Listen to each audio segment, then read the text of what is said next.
अस्सलाम वालेकुम। मैं गुलिस्तान जौहर कराची ब्लॉक 18 गुलिस्तान जौहर जौहर स्क्वायर में रहता हूँ और मैं एक ANN न्यूज़ का वर्कर हूँ। और ये मैं आया हूँ सदर फयाज भाई जो कि इंटरनेशनल मीडिया के काउंसलर हैं। तो मेरी अपने इदारे में होने के बाद भी मेरा जो ना मैं इनके पास आया हूँ, तो आप समझ सकते हैं कि जो ना मैं और कितने इदारों में भी होकर आया हूँ। आपको मैं बताऊँ तो मैं हर जगह से हार गया हूँ और एंड में उम्मीद में लेकर आया हूँ इनके पास, पाक इंटरनेशनल मीडिया काउंसिल के पास, जिसके सदर फयाज भाई पुलपट्टू हैं।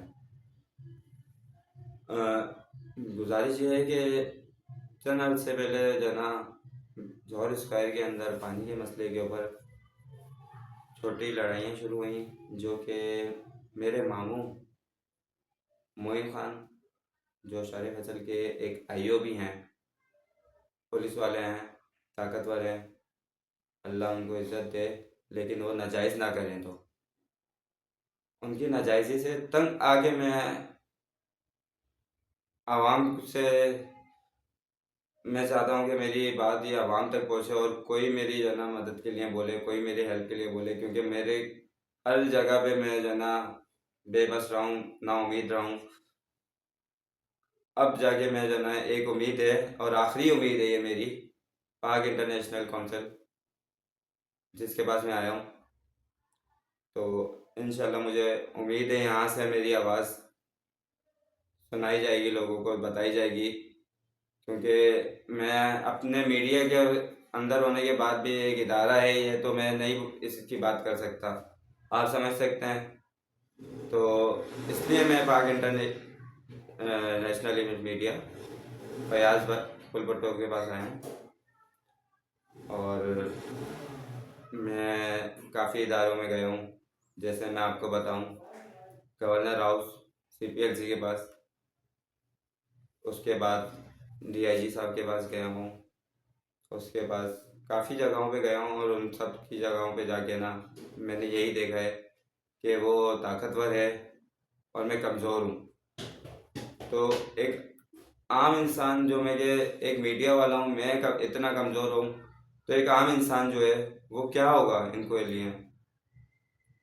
मतलब जिसको चाहे मसल दें, जिसको चाहे ये कुछ भी कर दें, जिसको चाहे मार के नालों में फेंकें और इनके जो ना इस केसों को जो ना ये ऐसे दबा दें कि जो ना कोई है नहीं। चंद अर्से पहले मेरे ऊपर पहले बट मार चुके हैं और अब जाके जो ना मतलब मेरे इतने हालात वो कर दिए कि मेरे घर के ऊपर हमले हो गए।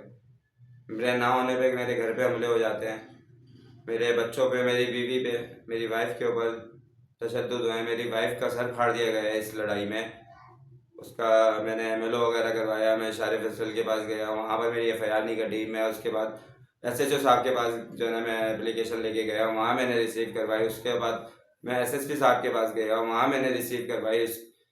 मैं हर उस इदारे में गया हूँ जहाँ से मुझे इंसाफ मिल सके, लेकिन आज 6 दिन हो गए हैं। ये 24-25 तारीख से जो है ना शुरू हुई है, आज 5-6 दिन हो चुके हैं और अभी तक उन पर राय अमल नहीं किया जा रहा। वो ऐसे दरदराते फिर रहे हैं, इस तरीके की धमकियाँ दी जा रही हैं कि मेरे ऊपर बल्कि FIR हो जाएगी।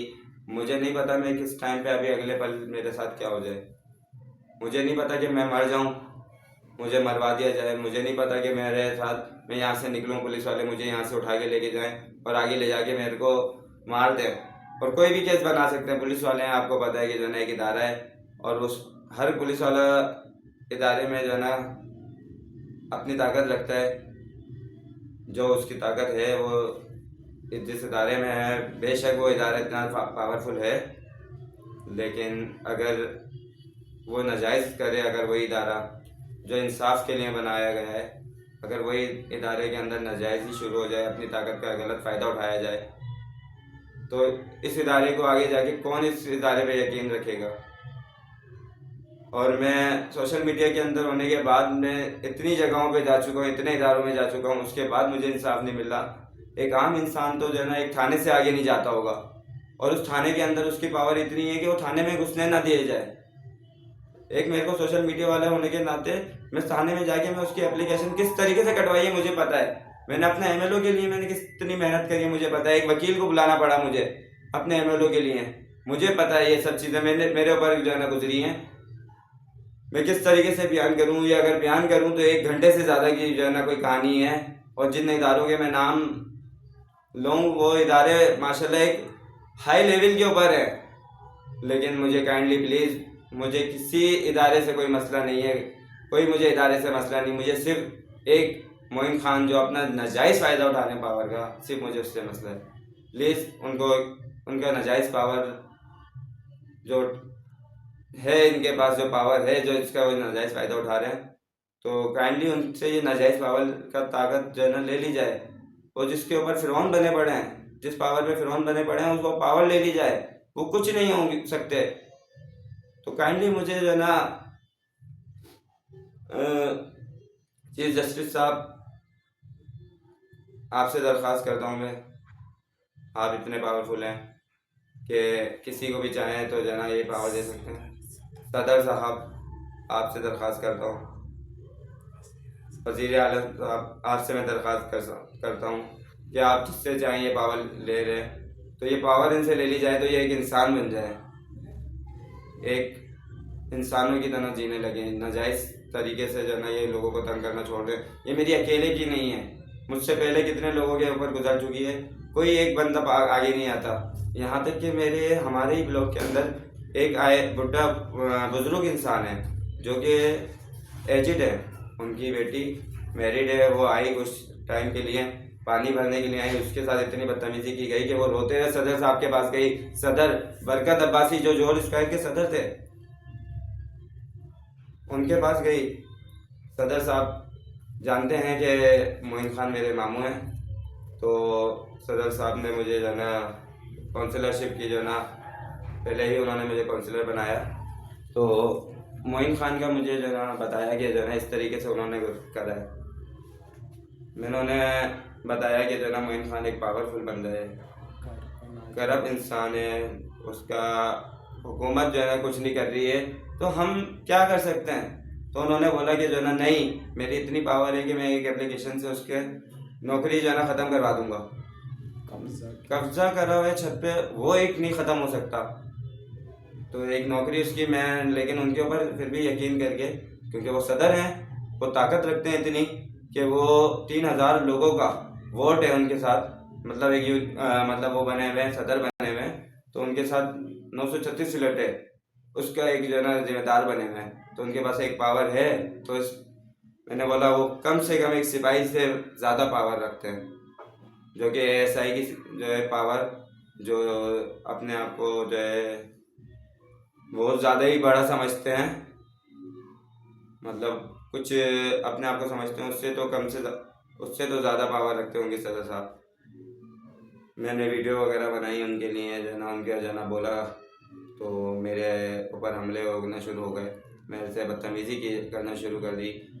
इतना ज़्यादा हो गया कि मैं जो ना हूँ घर पे तो पीछे मेरे आते, मेरे घर वालों से बदतमीज़ी करते। एक दिन आके मेरी वाइफ के साथ बहुत ज़्यादा बदतमीज़ी करी, यहाँ तक कि तशद्दुद किया गया। फिर अगले दिन मैं अपने बच्चों के साथ जा रहा था, तो उस दिन तशद्दुद किया गया और उसके अंदर मेरी वाइफ का सर फाड़ दिया गया, और दोनों दफ़ा में 15 की गई है। आप ये देखें कि 15 भी आई है। पहली दफ़ा में तो 15 हमारे लिए आई, तो हमें ही लेने के लिए आ गई कि जो ना उसने अपनी पावर का इतना नाजायज़ फ़ायदा उठाया कि 15 वाले को बोला कि जो ना फयाज़ को उठा के लिया आओ, जो कि मेरा नाम मोहम्मद फयाज़ है, मैंने कंप्लेनर था, और उसने बोला मुझे ही उठा के लिया आओ। तो मैंने 15 पे जब मैंने कॉल करी कि जो ना आपको कितना टाइम लगेगा, उन्होंने बोला हम दूसरी कंप्लेन पे जा रहे हैं। फिर अगेन मैंने 15 की कंप्लेन करी कि आपने तो मेरे लिए हेल्प भेजी नहीं, वो तो दूसरी कंप्लेन पे किसी पे जा रहे हैं। तो प्लीज़ वो पुलिस वाले का ही मसला है, मेरे पास जो है ना काइंडली हेल्प के लिए जो है ना 15 भेजी जाए।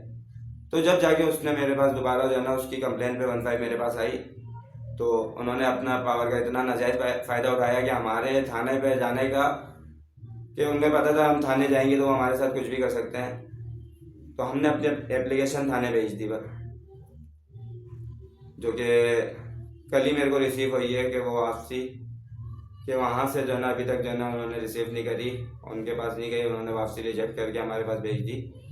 लेकिन फिर हमने अपनी एप्लीकेशन, क्योंकि मैं एक मीडिया के अंदर हूँ, तो मैं अपनी एप्लीकेशन लिख के मैं SHO साहब के पास जो है ना गया वहाँ पर रिसीव करवाने के लिए।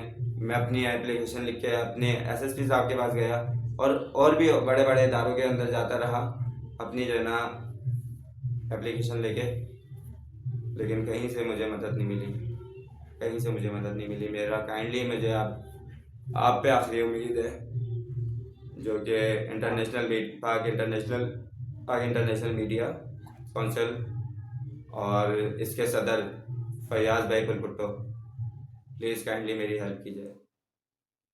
अल्लाह हाफिज़।